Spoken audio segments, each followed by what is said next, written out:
Welcome back, Austin Avenue Unplugged. Yeah. Is this the first one that we've shot in 2026? Mm-hmm. I don't remember. It's all No, we had one more. We did one last week. Okay, that's right. Number 15 was last. Yeah, it was the first It was one. an enjoyable one. I really like that one. I think we should say at the beginning of every podcast, Doug got some this is our praise. first podcast of 2026. Yeah. Welcome to the first episode. I was doing a little thing called my job, so yeah, I wasn't a part of that one. This is the first That's one not you've why it was listened fun. to in 2026. Yeah, It wasn't fun because you weren't here. That's not. No. I'm getting, but Jamie was, right? Your better half was here. Yeah. Yeah. Very cool. Mm-hmm. It was fun. So, been a crazy week. Jyles has been out of the office. Mm-hmm. He's been in NCYM along with Shanna and Waylon. Yeah.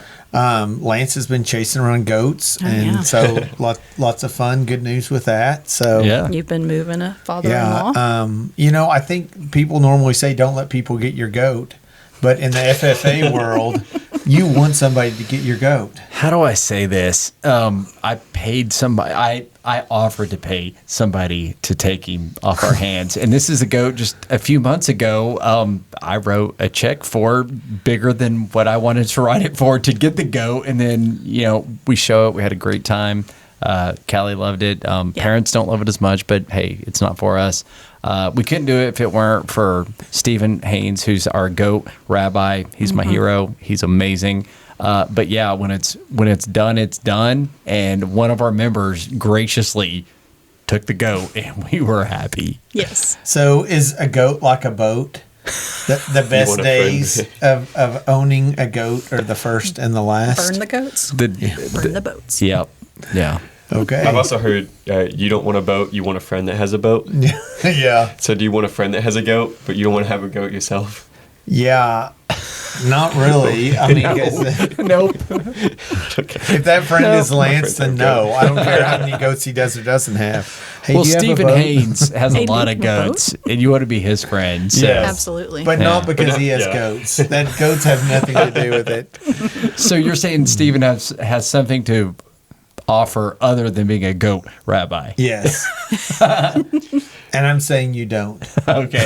It only matters if it works the other way. Like, I wouldn't be a friend with a goat if it had Stephen Haynes. Right? Yeah. Sure. And We just digress. have a little sign that says, I belong to Stephen Haynes. Goat whisperer.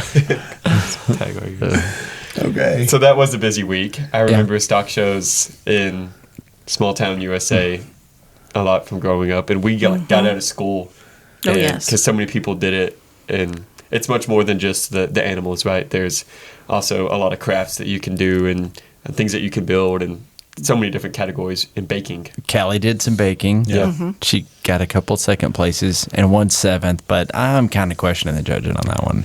I don't think any cookie is a 7th place cookie. I mean, it's And a cookie. Callie's are not. They all start They're at so 4th good. place just because they're cookies. But anyway, Oh, You're cookies looking would at be the grand champion for the cinnamon roll division 2017, nice. Mills County, Texas. great. How you doing? Man, like, why am I just now learning about I know. this? So Stephanie marrying you makes a lot of sense now. That's we're with it. We did wake up to It's- some it's for cinnamon your rolls cooking. on Christmas Day. Yeah. I had nothing to do with them.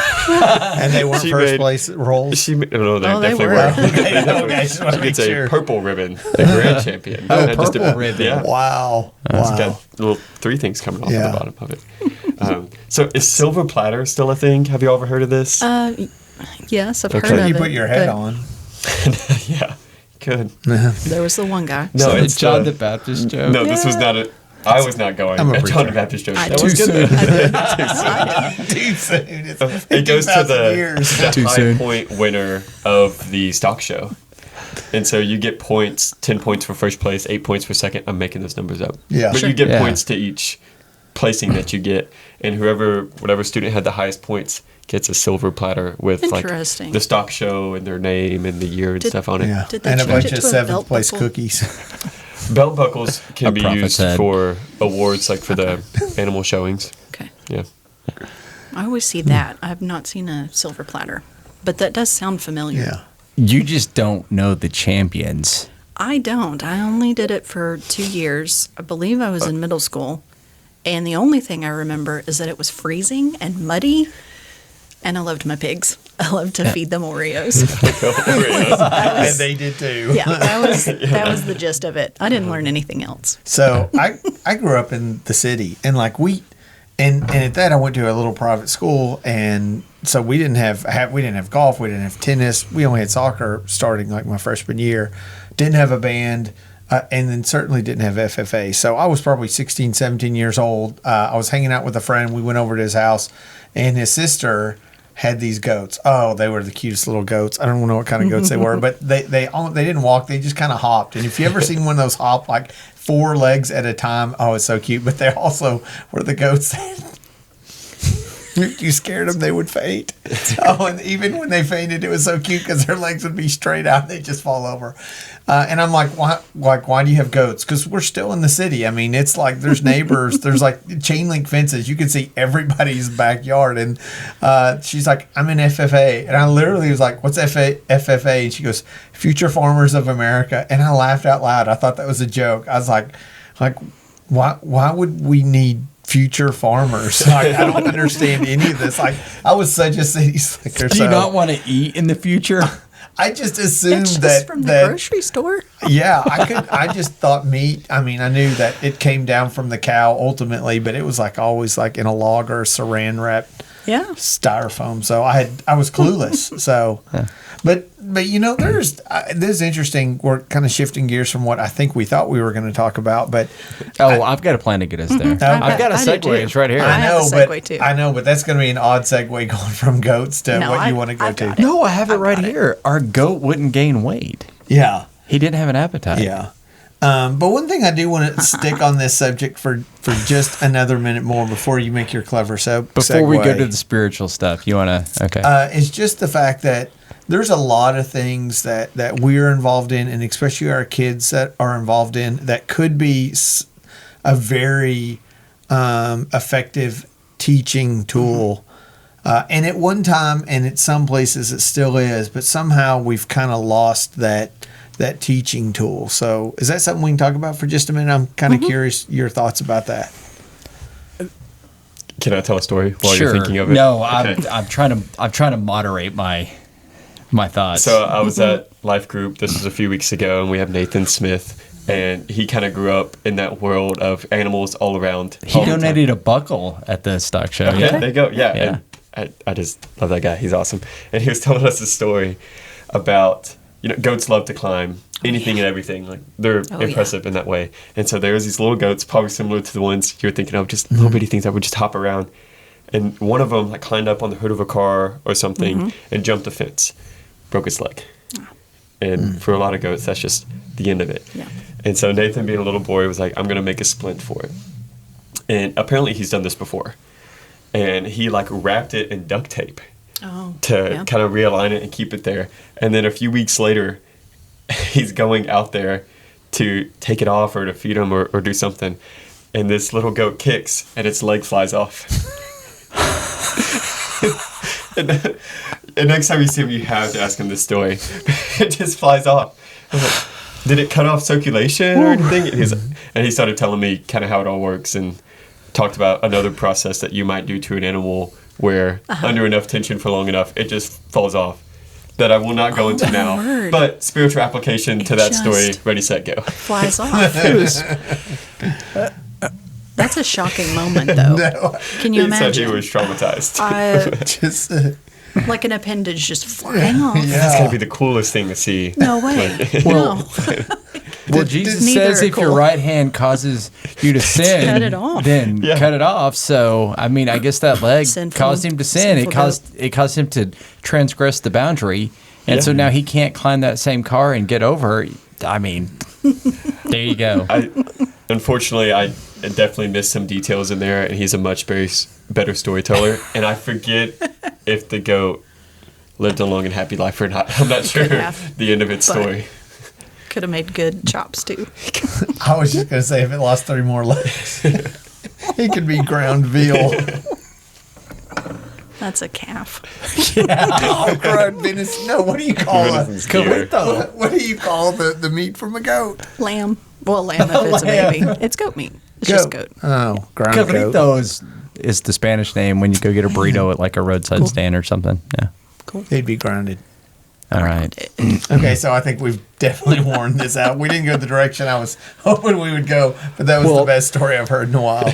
Well, the map here that was laid out 30 seconds before we started is we can't get our goat to gain weight. Yeah, it's a appetite was just not there. We bought it from a breeder at an auction. There's a whole story about how awkward I am at auctions, but anyway, he just Or wouldn't anywhere. he just wouldn't gain weight. And Jyles and I and Sarah this morning we're talking about how like we really want our students, our children, to just have an appetite, to have a hunger, to have a thirst for God, and our adults too. Absolutely. But in the context of our conversation, we're talking about young people, and we're just kind of talking about how like that kind of comes and goes, and it's hard to manufacture that. I mean, Jesus told us to be the salt of the earth, and I don't know if he had this in mind or not, but I've certainly have heard this taught is that Christians should make people thirsty. That's something salt does. Salt does. So I know we're talking about appetites. Yeah, so this past week we were at NCYM. I think you mentioned that at the beginning, and that's the National Conference of Children and Youth Ministers. And so me and Shanna and Waylon were there, and I took a bunch of classes and sat through a bunch of keynotes and came back with a bunch of one-liners. It's really and some really great insights.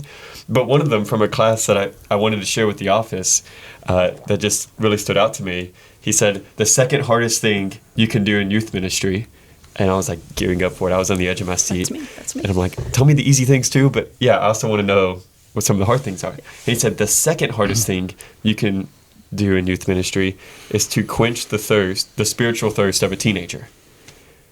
And naturally, when you say the second hardest thing is something, you're like, okay, got it. What's the first hardest thing? Number one. To make them realize that they're spiritually thirsty. Yeah. That's the hardest thing. And then when they get to that point, the second hardest thing is to quench that thirst. Yeah. Which is a great problem to have. It really is. Yeah. I get so excited to tell, like this morning, as I was telling y'all, to tell something to Gordon that I thought was interesting, neat, just something that I hadn't thought about before, and sharing it with him, and he's just like, yeah, we had a whole class on that. Yeah. I'm like, but isn't that really cool? Like, that hadn't occurred to me yet. Like, and he's just like, And I think part of the problem is we live in a time in which everything is geared towards entertaining, to be interesting, enlightening. Stop the scroll. I mean, when I was a kid, we had FM radio in Clovis, New Mexico, KTQM, and it played like terrible music, and the music you wanted you couldn't find, or you had to go buy it. Like, it was really hard to find something interesting that spoke to you. And so when you would go to church and you would hear something that was interesting or spoke to you, it just seemed like that you engaged more with that. And now they're just bombarded with interesting, entertaining, funny, inside jokes, clever memes, just everything is turned up to 12. Yeah. And so it's fast. And so when we start saying, hey, here's something that happened in Genesis 3, and there's a proto-gospel there when it's talking about this hill and this biting and this serpent, and we get excited about stuff like that. And I'm sitting here going, tell me more. Yeah.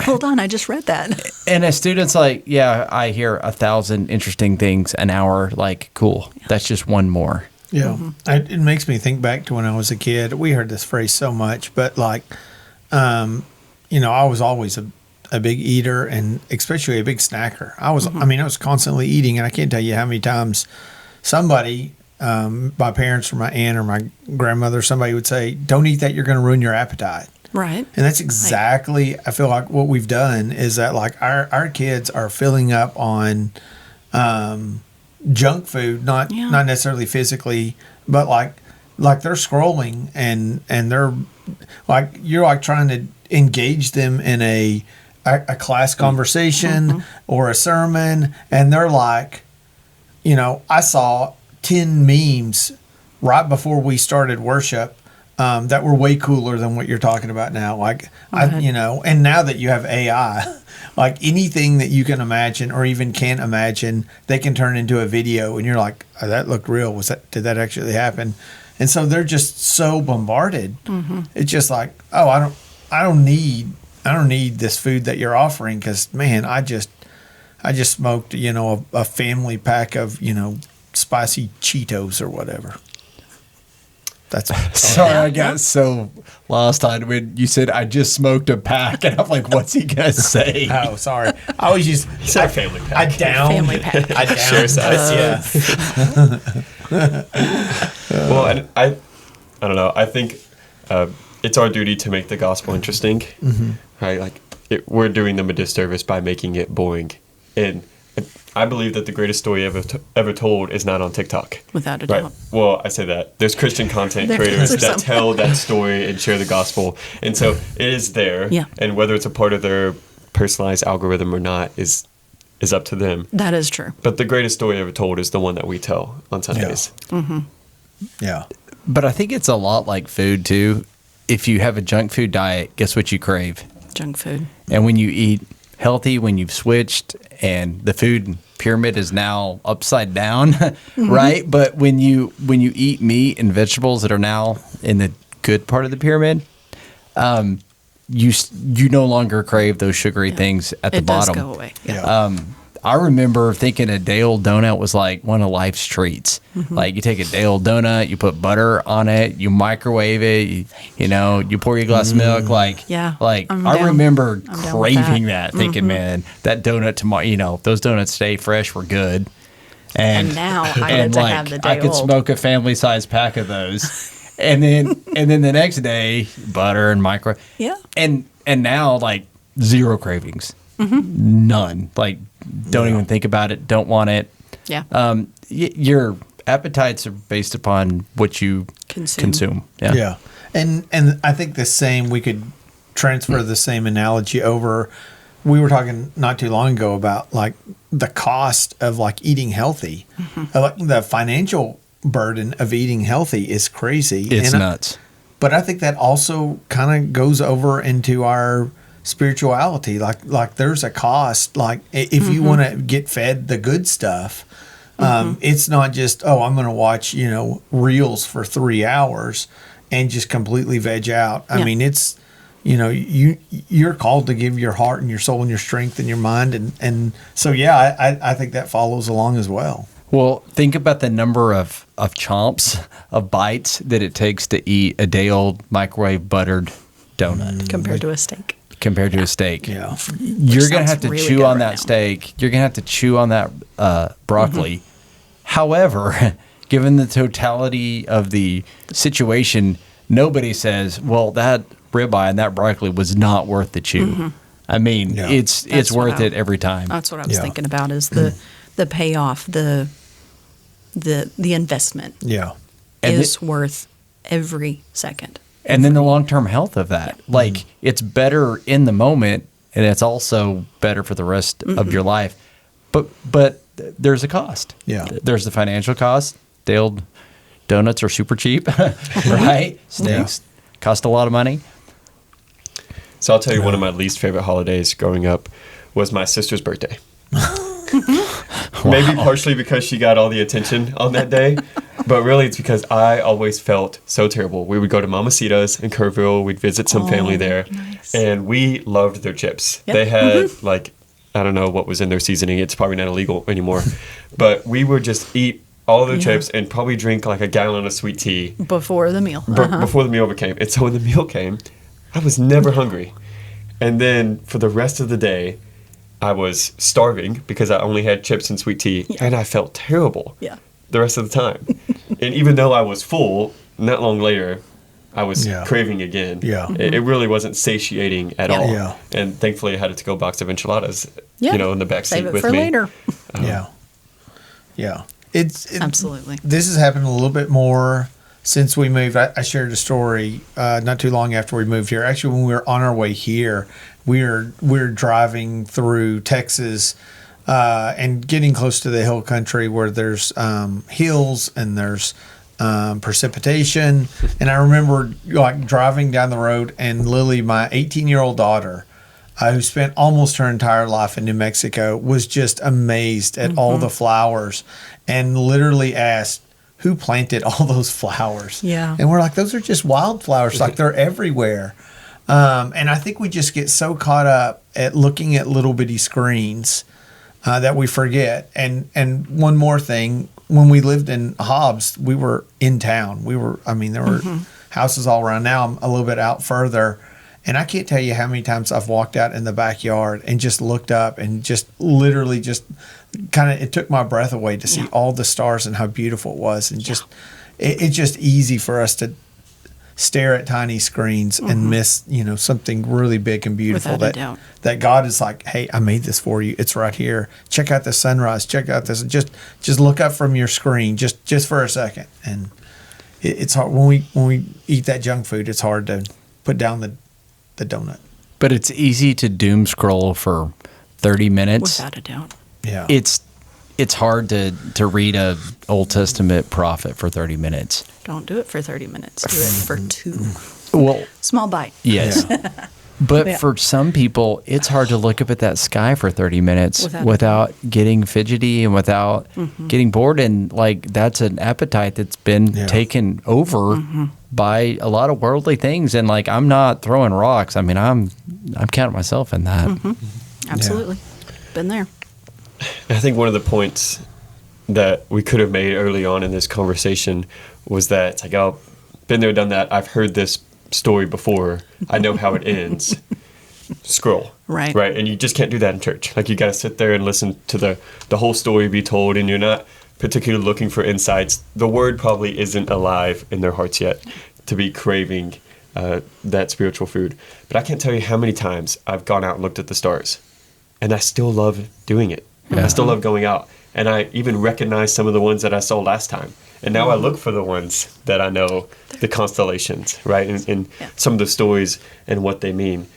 But if I'm, living a life that I'm just, seen it, done that, go to the next thing, I'm missing out on all those other breathtaking moments. I've seen a sunset before. They still amaze me. Yeah. Every time. Yeah.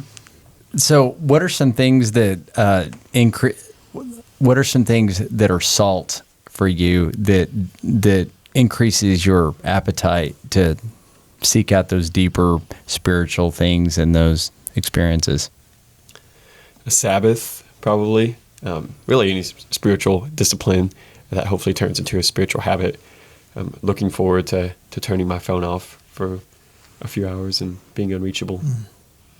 It's very difficult those first few minutes or even hours sometimes, but by the end of it, you're not really wanting it to end. You're craving it a little bit more. Yeah. Anyone else have anything that prayer is a salt good for one, you?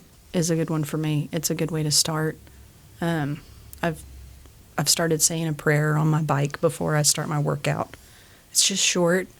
It's just to guide me, be with me, show me what you want me to see today, things like that. But then I'll find myself going, I'm ready to do my daily Bible reading, and I hit play and I put it right next to my face, and I'm either by myself in the bedroom or in room 12 with a coffee.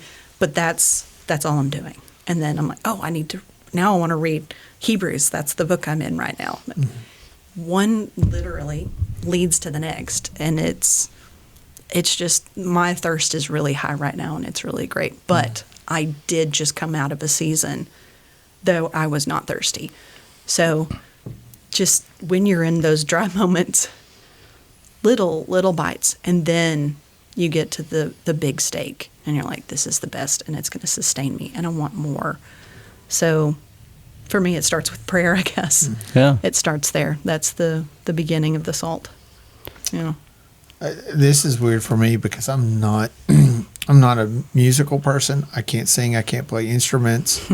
I don't really care to know who sang what song and why they wrote it. None of that stuff really matters to me. I'm like, if it sounds good or has some great lyrics. But one thing to answer your question, a lot of people that's normal. For me, it seems weird, but I love in the mornings getting ready. I have an album right now that I've been playing through. It's a Christian album, and that really sets my day, because I'm the kind of person that if I get a song in my head, that tune is going all day long. And so if I can if I can start with a right song, that's something that will play through my head.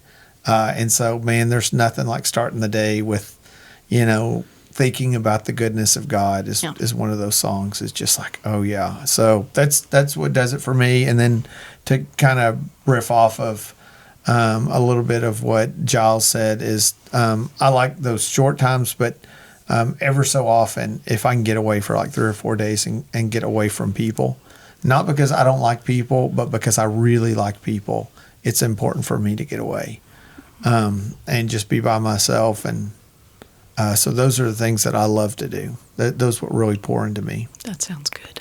So this wasn't a plan, and I don't know when this is going to drop, but starting on January 14th, right?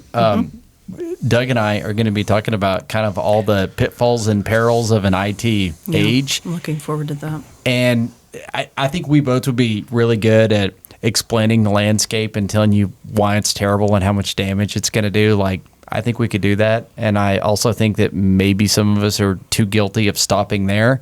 We're going to go on and say, what are some spiritual disciplines that are like your barrier against this tool? Because technology is just a tool. It's amoral in the sense is the technology itself doesn't have to be good. It doesn't have to be bad. It depends on the way that we use it.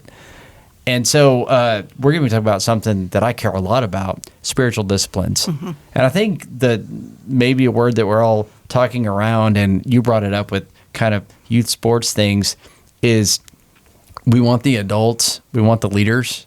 We don't need people who know more. We don't need people that are smarter, that are more charismatic. We need people that are deep, that have depth. It just hits different when you're around somebody who's deep.